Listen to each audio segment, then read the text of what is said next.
What is going on, YouTube? So I wanted to come back today.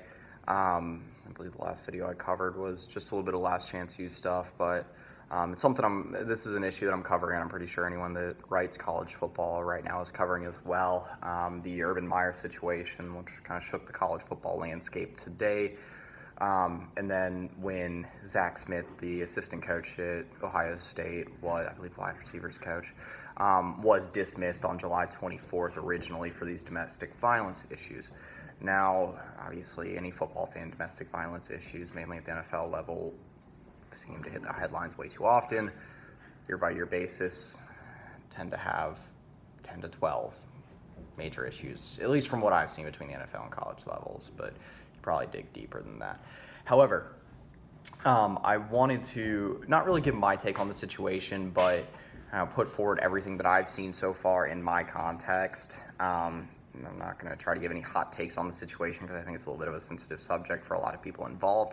And to preface, I know that SB Nation did a pretty detailed piece on everything we know about how Urban Meyer handled these allegations and what the current status of the situation is. Let me see if I can actually pull that up right now. But I've been following it, trying to follow ESPN. Stadium was one that's been at the forefront of this because of an interview conducted with Courtney Smith a little while ago. But there's a tweet that has a good portion of that video on there anyway. But this dates all the way back to 2009, and I mean, if you want to look at Urban Meyer's track record,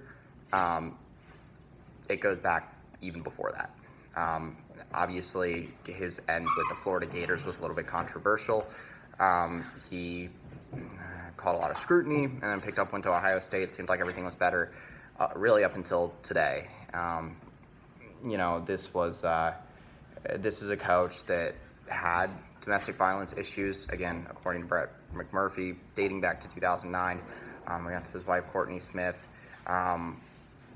That continues on up to 2015, where Smith was, I believe he was, at least there was a police report filed for it, but I don't think he was charged or arrested in either dispute. Now, all this surfaced recently with the intent that he would get fired. Not really anything beyond that. But once all this other information surfaced, then Urban Meyer's tenure at Ohio State, even though he's pretty commonly regarded as one of the best head coaches in college football, obviously this goes beyond football. And his status with Ohio State was put up in the air up until a couple hours ago, where he was placed on administrative leave, paid leave, until further notice. From all reports I saw, until the university can conduct further investigation into the situation. I myself, just so I can get an idea on how the public is feeling about this, did a Twitter poll to see what the public opinion was on this situation. Obviously, this is one of those situations where pretty much every college football fan that pays attention to the news cycle is going to have an opinion. And as of last time I checked, only 22% said that he shouldn't be fired or that Ohio State shouldn't part ways with him. So that's, I'd say, in terms of public opinion, the context that I've seen up until this point, that's where I would leave this. I'll try to stay posted until further notice. I myself, since I write for University of Texas, I'm going to do a piece on how this could affect the Longhorns, just because it's so big in terms of the effect on college football, and just less than a month before college football kicks off with what is a pretty unanimous top 4 team in the country this year in Ohio State. If they lose their head coach, then that's going to be pretty crazy. But it's hard to see with how everything's shaking out right now if he'll even be with Ohio State at that point. Again, by all reports and accounts that I've seen in public opinion. But anyway, that's pretty much it on what I've seen so far. You could do as simple as a Google search. SB Nation's done a good job covering this.